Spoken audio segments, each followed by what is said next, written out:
Okay, Magic the Gathering. This hopefully won't be that long of a video because I'm losing my voice again. I got into Magic the Gathering around Revised and Fallen Empires, which would be, I think, 94. So around that time, I played a red, green, and black deck because those were the best cards that I had. In the 90s, I went to a comic shop in Wilmington called CNS Comics, no longer exists. So you were kind of stuck with what you could just buy from packs. Looking at the way things are now, you've got the internet for any card you're trying to find. If you're lucky, you went to a card show and you paid some sort of exorbitant price to get, a decent card. It's weird because I can remember back then a Shivan was like $15. You can buy them now for $4. And that's from the revised edition. So I played heavily with Revised and Fallen Empires. I want to say I got out a little bit because that was when Overpower became popular. So the people that I knew who played Magic left Magic for a little bit, then went to Overpower. And then all of a sudden, that's when we started having the other editions start coming out. The nice thing is, like, every year something new would come out. Homelands was kind of a bust, but I dug Homelands. They did a great job when it came to adding some more black cards. When it came to Baron Senger, 5/5 flying, kill a creature but gains a +2/+2. Beefy, great, nice, strong, powerful character. I think it was the Ishin Shade, which was a 5/5 protection from white. Just, there were some nice cards, but a lot of it was just kind of bad.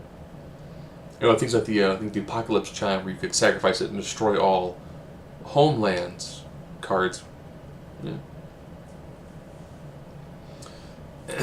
I like that they had the 3-colored lands, where it's like Castle Senger. You tap for a colorless, or you could pay, I think it was like 1 mana and tap it and get a red or a black, and do 2 and get a blue. Now around that time was when I started playing what I really got into for a long time, which ended up being artifact decks.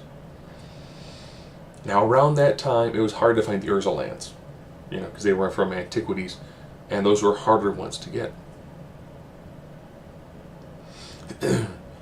So when I played my artifact deck, a lot of it was, here's a Juggernaut style characters, Obsidious Golem, Hive, because Hive was huge. Once you get enough mana, you just pumped out little nuisance characters, little 1/1 flyers. And also using like Millstone Telling Mines, the good way to help whittle down your opponent's deck. Then I kind of got out again for a little while. Got back, I got out shortly after Ice Age. I liked Ice Age. I thought it had some unique cards. I liked the addition of Snowlands. That was good. And I want to say it was Skull Catapult. Skull Catapult was awesome. Especially if you combine that with the land that produced the Caribou, which you could sacrifice for one light, or you could launch. This is around the time it became really cool to be like, alright, so I'm going to produce Caribou on this enchant land and launch machine for 2 points damage every turn. Wait, what? Yeah. I'm going to produce Caribou, Skull Catapult, shoot at you for 2. Yep, every turn I'm just going to launch an animal at you. Got out around the time of Alliances, which had one of my favorite cards, Lord Tressorhorn. Got back in for a little while, I want to say around Mirage, Vision, and Weatherlight. That time I started doing I want to say it's red, black, and blue Ifrit, Djinn, or Jinn sort of deck, while throwing in cards like Lord Tressorhorn because he's just awesome. 4 for a 10/4, regenerating, like Zombie King, awesome character. Like Stalker the Swamp King, because if you're going to cast black cards, why not have a card that's 5/5 Swamp Walk, gain 1 life for casting Black Spell. And then came with something different, Ifrits and Djinns that showed up. It was just great fun. Because you made a really specific theme sort of deck, and I threw in I want to say I tried throwing some of the red dragons, and there also were a lot of red Jins that weren't being used anymore. They didn't want to mostly he was a 3 red, and he was a 3/6. He's an older card, but he was one of those like flip a coin. Oh, flip the coin, you lose him, sort of deals. But it was made for a unique sort of deck, and it was fun playing a really different sort of deck. Then I got out again for a little while. Got back in, probably say a couple years later, when I started rocking a Tog deck.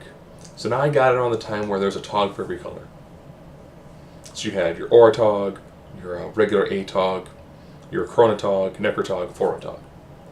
Fast rocking a Tog deck. It had all the different Togs in it. Aura Tog and Rancor were your bread and butter.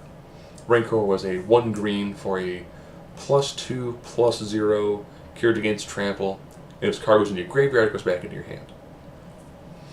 So you take that and your Aura Tog, and you just pump it. Aura Tog 8 enchantments, so you could have it eat it, put it back on it. Effectively, it's a 4/2 bonus with trample. And also made for a difficult deck to try to stop, because I also threw in Skull Catapult, which I loved, because you got to a point where you're like, well, I've got an A-Tog, nothing to sacrifice. Well, I could shoot the A-Tog using a Skull Catapult, and then eat it with Necrotog, make my Necrotog stronger. So it's a constant way of, I could bring in anything, doesn't matter if you counter it, or if you destroy it, I've got some way to use the majority of my creatures. And it was a fun deck, because it was just a way to just trash everything that I had. When the Gold Togs came out, I didn't really dig them too much. Yeah, it was nice to be able to have the variety. I think I put one of each of them in my deck, just because I had all the Togs in there, all the Togs represented. Then I got out again. I want to say it was 8 years ago. I got back in again. And then I went back to the Artificer decks because of mirrors, which great. Oh, so much fun. Short, cheap casting cost creatures. They always had nice abilities. They stacked really well. Like the ability to cast for 2 mana, get a 1/1 creature that could produce a mana by itself. Sort of like Artificial Llanowar Elves. It was nice. Combine that with the artifact lands from the Mirrodin block was nice. So you combine that with something like there's Mirror Incubator, which allowed you to sacrifice artifact cards from your deck to then put in 1/1 creatures. So occasionally I would use something like that to sacrifice the majority of my deck. Then I've always 1/1 creatures, which means things like Mirror Turbines and Mirror Matrices. I always had a bunch of them, a bunch of mirrors all over the place. Tap all of them to power a Lodestone, and just boom. Just had this one guy that could hit, I want to say 1 ton. I was playing over a webcam because, it was where I was not around people who played that often. So you would set up webcams and play through, like YouTube, like Yahoo groups and all that.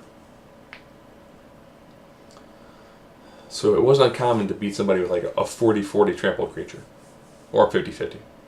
It was great. Got out again a little while ago because I didn't have the time to play as much as I liked to. One of my nephews actually plays. So whenever I play, I actually grab one of his decks and use it against him. He is... Oh, let's see, the youngest is 5, 7...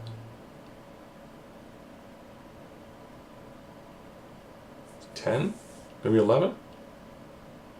Wow, he's that old, wow. And he makes these really interesting decks, and the weird thing is, since the last time I bought cards, they were Mirrodin block was what, 2006, 2005? So I'm used to cards that are like 11 years old. Reading the newer ones, it's like, okay.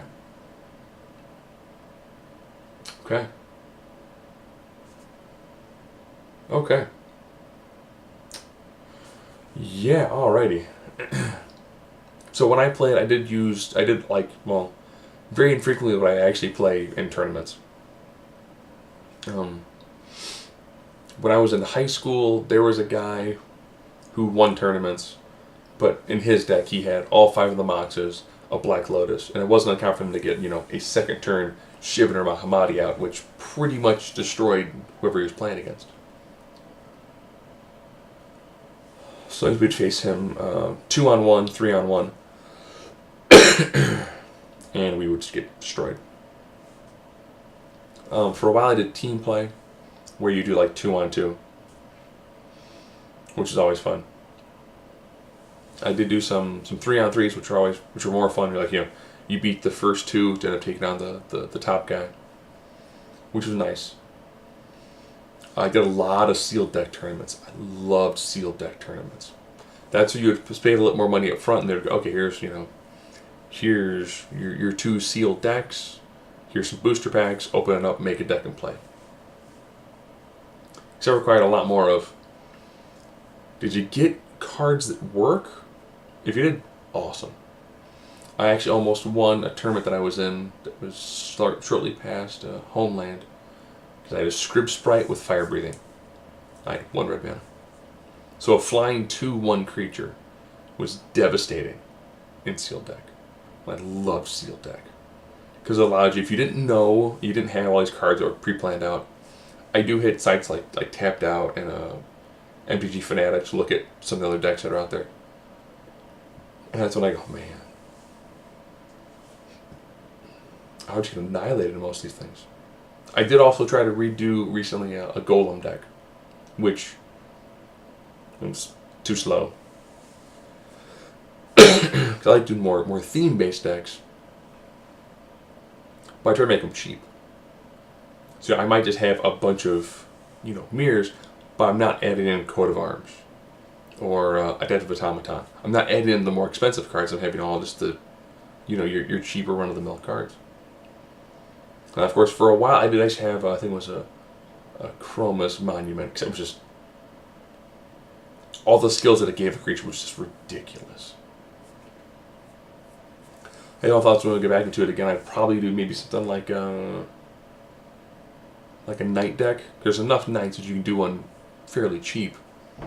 Or go back to doing a mirror deck, which again would be fairly cheap. The problem with doing mirrors is that there's so many destroy all artifact cards it'd be pointless.